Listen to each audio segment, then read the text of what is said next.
हम सिस्टम को ठीक करने और कानून की बालादस्ती की जंग लड़ रहे हैं। करप्ट निज़ाम से मुल्क तरक्की नहीं कर सकता। सिस्टम खराब होने की वजह से हमारा बेहतरीन टैलेंट बाहर चला गया। अरबों डॉलर्स चोरी करके बैरून मुल्क बड़े बड़े महलात बनाने वाले कानून की बालादस्ती की मुखालफत कर रहे हैं। वज़ीर आज़म इमरान खान का नथिया गली में 5 स्टार होटल का संगे बुनियाद रखने की तकरीब से खिताब। कहा, ओवरसीज पाकिस्तानी हमारा सबसे बड़ा असासा है। बदकिस्मती से इस असासे से फायदा नहीं उठा सके। कानून की बालादस्ती कायम करने से ओवरसीज सरमायाकारी करेंगे। मुल्क की दौलत में इजाफे की जरूरत है। हम सिर्फ सयाहत को फरोग देकर अपना बैरूनी कर्जा उतार सकते हैं। सयाहत को फरोग देने के लिए सस्ती जमीनें देने और मुख्तलिफ अशिया की ड्यूटी में रिलीफ देने का ऐलान कर दिया।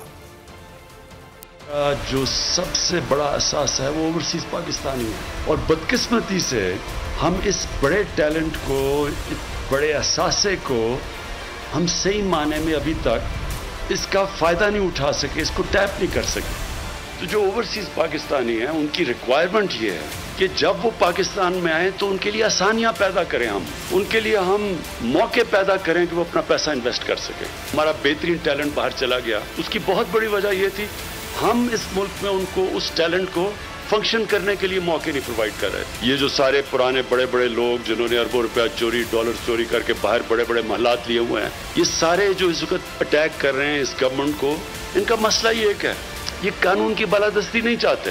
क्योंकि इस वक्त ये वो लोग हैं जो करप्ट सिस्टम से फायदा उठा के बैठे हुए हैं, और करप्ट सिस्टम की वजह से इन्वेस्टमेंट नहीं आती। ये हमारी जंग है इस सिस्टम को ठीक करने की। कानून की बालादस्ती की जंग लड़ रहे हैं। रूल ऑफ लॉ, एक माशरा तब आगे बढ़ता है जिधर कानून की बालादस्ती हो। कोई भी मुल्क खुशहाल नहीं है जिधर कानून की बालादस्ती नहीं है। सब्सक्राइब करें और बेल दबाएं ताकि कोई खबर रह न जाए।